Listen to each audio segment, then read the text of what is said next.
It's been a while, Kate. I was bewildered. I had just run into my ex-husband, Steve, who had eloped with my sister Mary 13 years ago. It happened in the vegetable section of a supermarket where I was shopping. My daughter, Emily, who doesn't remember Steve as her father, stood beside me, looking curiously at both of us. I tried to ignore him and walk away. Wait. Listen to me. Steve grabbed my wrist as I tried to leave, holding on tightly. Emily continued to look at me with a puzzled expression, while Steve, still clutching my wrist, began explaining why he had returned to town. In short, he ran out of money and came back to ask for financial help from me, his ex-wife, a pathetic story. Anyway, let go of my hand. You're still living with that old man at my parents' place, right? I can't believe it. We are divorced, you know? He felt responsible for your elopement and has been helping us. Don't insult him. Whatever. Mary and I will be living at the house now, so could you take the old man and leave? I shook off Steve's grip and glared at him. Despite my angry expression, Steve shrugged it off with a joking "I'll be in touch" and walked away. Emily watched his retreating figure and then smiled at me. You did it, Mom. My name is Kate. My marriage to Steve was like an elopement. Steve's mother had already passed away, and when we decided to marry, it was on the condition that we live with his father. Shortly after we started our new life, we were blessed with a child. We named her Emily, and our lives were filled with happiness as we showered her with love. Running away together was never something to be proud of, but I was happy. When Emily turned 3 and things had settled down a bit, we decided to go on a trip, leaving Emily with her grandfather, whom she was very attached to. It was a rare trip by car, but it wasn't just Steve and me. My sister Mary came along as well. I'm so happy to go on a trip. Steve's driving is so comfortable and reassuring. Mary, sitting in the back seat with the window open, smiled happily. Steve, at the wheel, smiled back.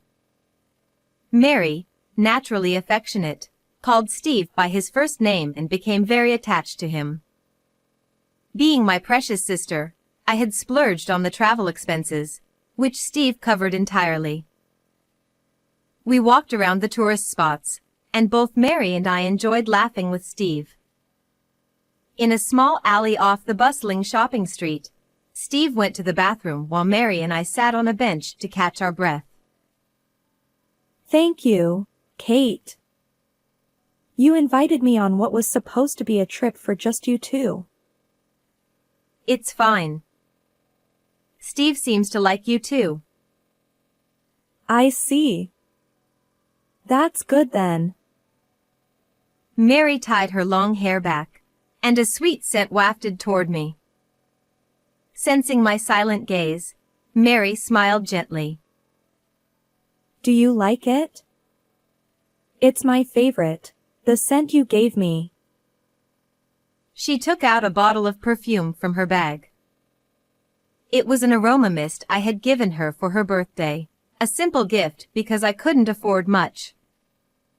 I just diluted the essential oil, which I thought would suit Mary, with distilled water and put it in a store-bought spray bottle. But Mary had been delighted, calling it a special item just for me. I'm glad you like it. You've always had good taste, Kate. You've always chosen good things, from way back. I looked down, feeling a bit embarrassed. I had never realized Mary thought of me that way. Dad and Mom say you turned into a bad girl. But to me, you've always been someone to look up to. Her words felt strangely out of place, making me a bit worried.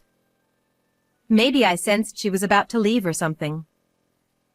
If you ever need help, tell me, Steve and I will always be on your side." When Steve returned, Mary immediately stood up, pulling Steve's arm playfully and urging him to hurry. It had been a long time since I had walked outside feeling so calm since Emily was born. After a tiring day of walking, we had a delicious dinner and fell asleep as soon as we returned to the hotel. It must have been around 2 a.m.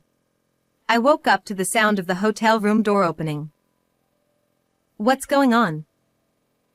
I asked Steve, who was standing by the door, from my bed. He seemed startled to see me awake. Suspicious, I got up and approached him. "Where did you go at this hour? You didn't go drinking, did you?" No, I didn't. We have plans tomorrow. Let's just go to sleep." As Steve tried to slip past me toward the bedroom, a familiar scent reached my nose. In the confined space of the hotel room, the aroma spread. It was unmistakably the scent of the aroma Mary had been wearing. It wasn't just a faint scent from being around her during the day. It was so strong it seemed like Mary had intentionally put on perfume to make her presence known to me. "Do I smell Mary's perfume? Did you go to her room?" Time seemed to stop between Steve and me as we both froze. Mary was sleeping in the room next door. If there was a reason he went to her room, it was suspicious, but I didn't want to pursue it further. Steve stared at me, not saying a word. Eventually, he scratched his head with a sheepish smile, saying no. Well, I had no intention of asking more questions or pursuing the matter further.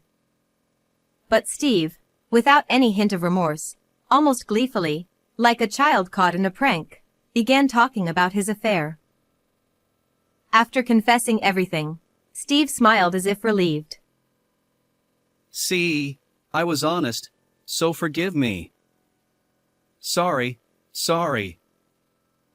He then slipped into bed. I stood there in shock for a few minutes before scattering the amenities like brushes and cotton swabs on the vanity. "Hey! What are you doing?" Steve stared at me in astonishment from the bed. Ignoring him, I threw his clothes and shoes at him, then rushed outside. It was 2 a.m., and the sky was filled with stars. Steve didn't follow me as I fled the hotel with just my wallet and jacket. I wondered why I was running, but all I could think of was escaping. The once lively tourist spot was now quiet and lonely at night. I walked aimlessly before finally returning home by taxi at dawn. I haven't seen Steve or Mary since then. They eloped. My early morning return worried my father-in-law, but young Emily was delighted and jumped into my arms. Holding her, I buried my face in her soft shoulder. "Welcome back, Mom. Welcome back." "Thank you, Emily." The sweet scent that lingered in my nose was overwhelmingly unpleasant. But holding Emily, who smelled faintly sweet and slightly fatty, was my only comfort. 13 years have passed since then. Steve and I divorced on paper and never contacted each other again. As a single mother, I have lived earnestly with Emily until now. 13 years is a long time, no matter how hard things have been. 16-year-old Emily has grown into a smart and honest girl. She excels at school and has many friends, making me proud. One day, while shopping with Emily, we unexpectedly ran into Steve. "It's been a while, Kate."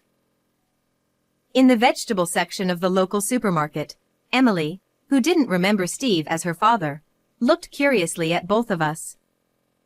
I tried to ignore him and walk away. "Hey, Kate." I grabbed Emily's hand and tried to leave the store. Sensing something, Emily obediently quickened her pace and followed me. "Wait. Listen to me." I was bewildered. I had sealed away the events of 13 years ago, and even in my life with Emily, I had hesitated to mention Steve's existence, let alone his name. Emily continued to look at me curiously. Steve, still holding my wrist, began explaining why he had returned to town. As always, Steve had been terrible with money, moving from job to job, and when he ran out of savings, he returned to his hometown. He spoke with an amused smile, as if it was someone else's problem. Just let go of my hand. You're still living with that old man at my parents' place, right? I can't believe it. We're divorced, you know? Your father felt responsible for your elopement and has been helping us. Don't insult him. Whatever. Mary and I will be living at the house now, so could you take the old man and leave? I shook off Steve's grip and glared at him. No matter how angry I looked, Steve shrugged it off with a playful "I'll be in touch" and walked away. Emily watched him leave and squeezed my hand tightly. When we got home, I received a message on my phone.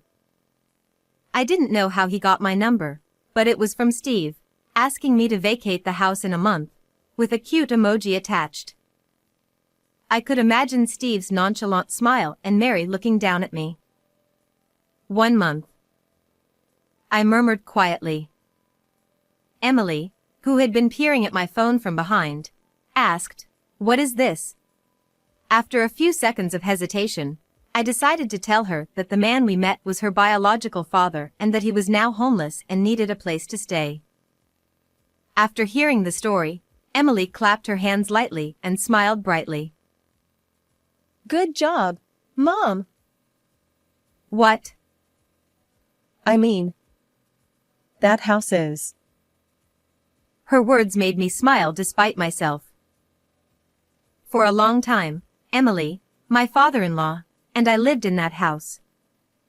It had an air of history and dignity, with its faded white walls and roof. The whole house seemed to lean slightly, though I couldn't be sure if it was just my imagination. The garden was overgrown with weeds due to lack of time to mow, and daughter plants spread their vines all over the ground.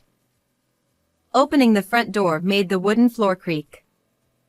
When young Emily came home from school, she would run across the floor, making it echo as she headed to the kitchen. We were poor and couldn't afford many things we wanted, but I have a certain feeling in my chest even now. I was desperate to make Emily and myself happy. A month had passed since I reunited with Steve after 13 years.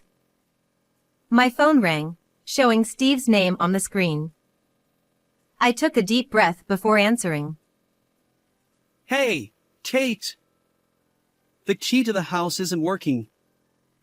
Are you not home? That house has been empty for 5 years. The real estate company manages the keys, so I can't open it for you. What? What do you mean? Then where are you living now? I didn't answer that question and quietly closed my eyes. I remembered after my divorce from Steve, my father-in-law bowing deeply and shedding tears. He sincerely apologized for what his son had done and offered financial support. At that time, I didn't have a steady job, so I started working at the local sheet metal factory he managed. There were only a few employees, and the factory was a subcontractor for a major company. I couldn't do the heavy work of processing iron plates, so I helped with accounting and sales, doing my best.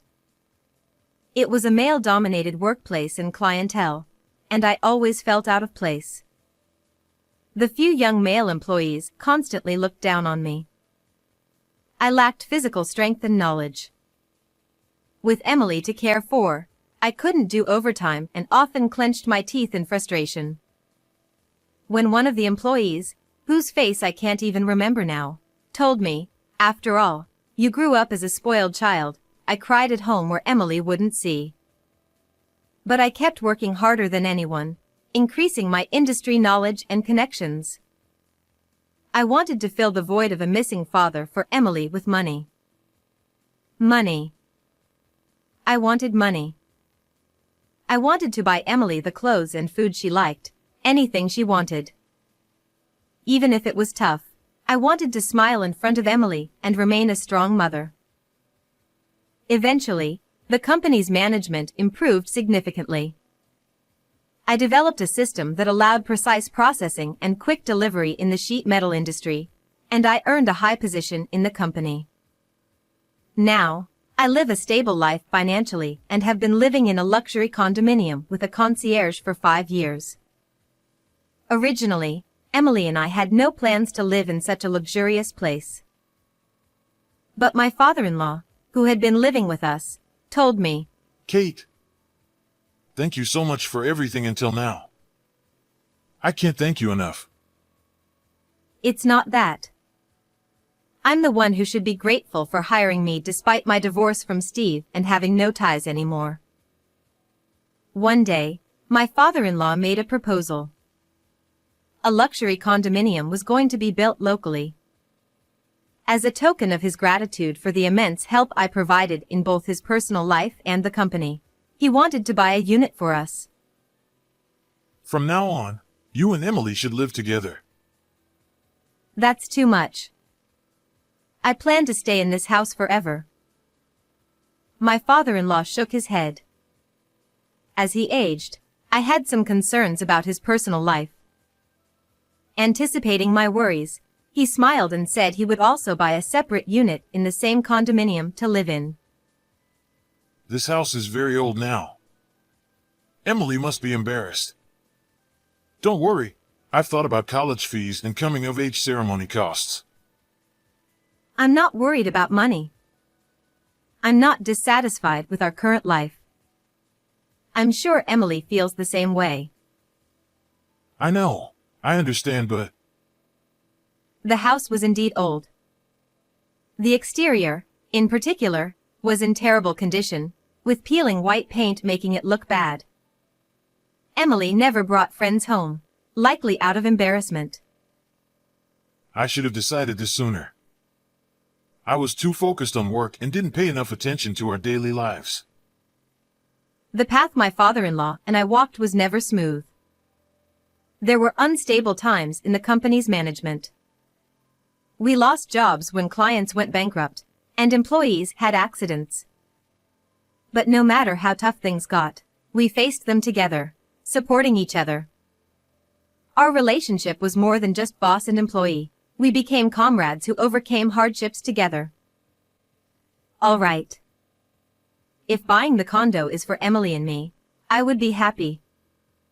Thank you. Yes, I am deeply grateful to both of you. But I have one condition. My condition was that we wouldn't live in separate rooms in the condominium, but live together. My father-in-law was surprised and confused by my proposal, but I continued without hesitation. It's wonderful to move into a new, comfortable home. But we are family, so living together is natural, right? Kate, that's very kind, but Emily needs a grandfather since she doesn't have a father. Please, for Emily's sake, live with us. I always wanted to repay my father-in-law, who supported me and Emily so desperately when we were abandoned by Steve. Running a factory was never easy. He was always working at the factory. Even on days when heavy snow forced employees to take leave, I vividly remember him working alone in the factory. There were times when the workload exceeded what the employees could handle. My father-in-law stayed and worked long after sending the other employees home. Whenever I worried about him working too hard and spoke to him, he would always say, Kate, spend as much time as possible at home with Emily. Don't worry. If you need money, just tell me. True to his word, he never failed to support our living situation. He also tried to make sure Emily, who didn't have a father, wouldn't feel lonely by pushing me to attend her school events. Today is fine. It's just a sports day. I haven't participated much before. Go to Emily's event. Don't worry about work. I knew my elderly father-in-law was straining himself at work. But he never showed it and always remained strong in front of me. At the sports day, watching Emily running hard on the lively field, I saw her wave at me with a big smile. I always wanted to repay my father-in-law for his support. Though he was initially speechless at my suggestion, he eventually sighed and gently placed his hand on my shoulder. I'm old now, and I might not be able to support you and Emily much longer. You've supported us more than enough. Now it's my turn to support. I might become a burden to you and Emily one day. I stared into his eyes. There were unspoken feelings. He was an essential and precious family member to both Emily and me. Please live with us for Emily's sake. If you bring up Emily, I can't refuse. But it's true. She needs her grandfather. Kate, you are an excellent saleswoman. Thank you. Really, thank you. And so, Emily, my father-in-law, and I started our new life in the luxury condominium. 5 years have passed since then. The old house where we spent so much time is now empty. Sometimes, when my father-in-law passed by it, he would lament how sad it was that no new residents moved in. Even though it had been entrusted to a real estate company, it pained him to see the house becoming a ruin. Emily knew his feelings, so when she heard that Steve planned to live there, she was happy for him. But Steve didn't understand the situation. The house had been empty for 5 years and was already a ruin, with significant damage to the walls and roof. The real estate company had informed us that it would be demolished soon. Hey! Are you listening? I can't live in this filthy house. Where is Emily living? Steve yelled angrily on the other end of the line. I explained the situation. I told him how much my father-in-law had helped us, how we cooperated to grow the company, and that we now lived in a condominium, although I didn't give specifics. Steve responded with near shouting. So you're living with that rich old man for money? This is ridiculous. As his son, I have rights to the company. I'm coming over to take control. The volume was so loud I instinctively moved the phone away from my ear. My father-in-law, who was nearby, took the phone from me with a look. We were working in the same office. The reason was, Long time no see, Steve. Oh, Dad. Why are you there? Whatever. I heard from Kate. The company has grown a lot, right? Give me some position. I need a job. Don't be ridiculous. the reprimand was so intense that even I was a little surprised. My father-in-law was trembling with anger, his shoulders shaking and fists clenched tightly. Kate is now the vice president. Without her, the company wouldn't have grown this much. Vice President? Really? Well, Dad. How about you live with me and Mary? It would be easier for you to live with your real son. Steve, since you disappeared, Kate has supported my life. She's much more important to me than you, my real daughter. Real daughter. Those words made my chest warm. After separating from Steve, I felt too ashamed of my elopement and couldn't return home. I felt like I couldn't face my parents, always thinking I was raising Emily alone. My father-in-law repeatedly scolded Steve over the phone. He explained how much I suffered without financial support after Steve abandoned us. I'm much better now, but I wasn't in good health. Without Kate, I might not have made it. You're exaggerating. From now on, I'll support you. Let's work together. Steve, let me make this clear. You are disowned. Don't call again. Without waiting for Steve's response, he hung up. Only my father-in-law and I were in the office. We looked at each other and burst into laughter. We didn't need words.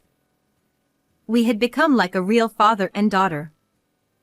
I hadn't raised Emily alone. I was grateful from the bottom of my heart to have a genuinely kind father who laughed with me. Steve never contacted us again.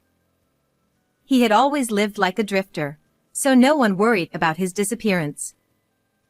But 3 months later, my phone rang with an unknown caller ID. It was my day off, and I was at home. Emily, unusually, offered to make lunch, so I was sitting on the sofa, watching her cheerfully cook. Hello? Do you know who this is? A familiar voice came from the phone. How could I forget my sister's voice? When I asked, "How are you?" Mary replied briefly, "Good." Even without seeing her, I could tell she was down. Mary confessed that after eloping with Steve, she had an affair with a married man. Recently, his wife found out and sued her, resulting in a large settlement she had to pay. I'm sorry, Kate. I know I'm in no position to ask, but can you help me? Please. I understand your feelings, but I can't help you. Why not? What about our bond? You said you'd help me no matter what. Yes, no matter what. You are my precious family. But now, I have an even more important family in front of me. Emily brought the beautifully plated pasta to the table from the kitchen. My father-in-law cheerfully prepared drinks and forks. Seeing me on the phone, Emily and my father-in-law quietly clasped their hands and started eating the pasta. The faint scent of garlic spread in the room, and I felt my stomach growl slightly. I see. There's no convenient help now. That's right. I love you, Kate. So I wanted to be like you. I don't think I'll ever fully understand the meaning behind Mary's words. After eloping with Steve, did Mary live a life like mine? What kind of life is that? It would be a lie to say I didn't resent Mary for taking Steve away. But she's still my sister. As my sister, I want her to be happy. A few years later, I heard from my parents that Steve and Mary had divorced. My father-in-law retired. Thanks to his strong recommendation, I was appointed president from my position as vice president. Being a female president in a male-dominated industry is challenging. But those who help me are the young men who once worked with me at the small factory. Now, I lead a busy yet fulfilling life. Will my parents, who opposed my elopement and subsequent divorce, acknowledge me now that I live for work? Will they mourn the life I've led through many choices? My life, with all its decisions, is not a mistake. Someday, I want to visit my parents with Emily. Will you praise me then, Dad, Mom? How was today's story? Please subscribe to the channel. See you in the next video.